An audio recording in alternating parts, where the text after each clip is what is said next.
Bayi akan mengalami fase perkembangan pesat yang menentukan fisik serta kognitifnya di masa depan. Untuk itu, moms dan dads harus memberikan stimulasi yang tepat serta mencegah adanya hambatan dalam pertumbuhan si kecil. Hal yang penting diwaspadai salah satunya kelainan dalam pertumbuhan tulang bayi. Ternyata, kelainan pertumbuhan tulang juga bisa terjadi karena kesalahan-kesalahan yang dilakukan orang tua. Apa saja? Simak penjelasannya di video ini ya.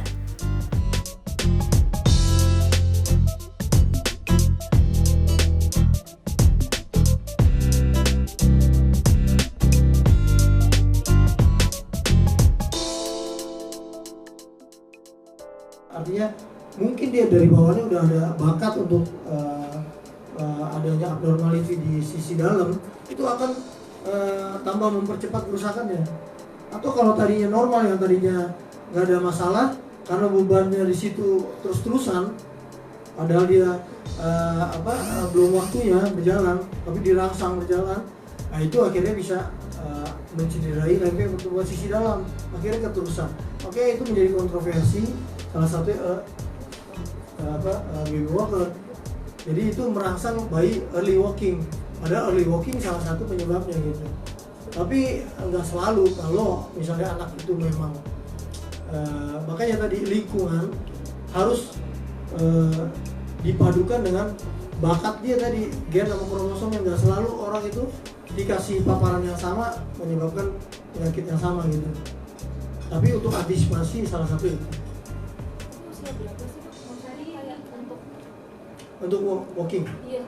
Ya jadi sebenarnya kan kalau kita lihat anak-anak tuh beda-beda juga motoriknya, perkembangannya. Kita harus individual menilai anak memang. Kadang-kadang dia cepat sekali ya. Tapi memang normal rata-rata anak-anak itu kan mulai berdiri itu 9 sampai 10 bulan kan. Itu mulai belajar berdiri 9 10 bulan. Kemudian sampai benar-benar berdiri mantapnya itu 1 tahun hampir ya. Di situ juga dia mulai berjalan. Ya, tapi kadang-kadang kita sebelum 1 tahun tuh mungkin udah kita kasih baby walker ya. Itu yang kadang-kadang suka menyebabkan anak menjadi early walking gitu. Memang dia akan terangsang gitu kan, mau nggak mau. Tapi ya itu harmful ternyata untuk pertumbuhan. Ya. Siang dok, saya Kristi dari Republika. Masih menyambung nggak bagus untuk pertumbuhan panggul anak.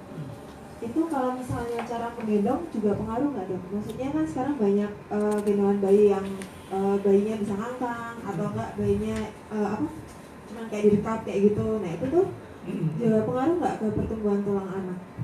Ya, jadi kalau untuk sendi panggul itu memang yang normal itu bayi itu ngangkang harusnya. Karena dari mulai dia di dalam rahim tuh dia mengangkang, dia jarang.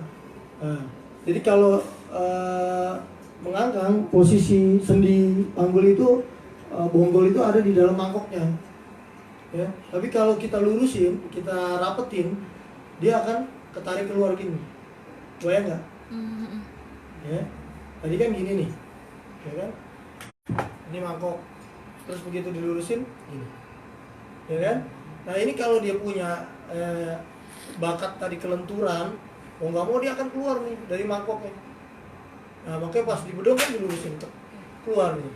Kalau keterusan ya lama-lama uratnya itu jadi melar, jadi memanjang, sehingga mudah sekali keluar masuk.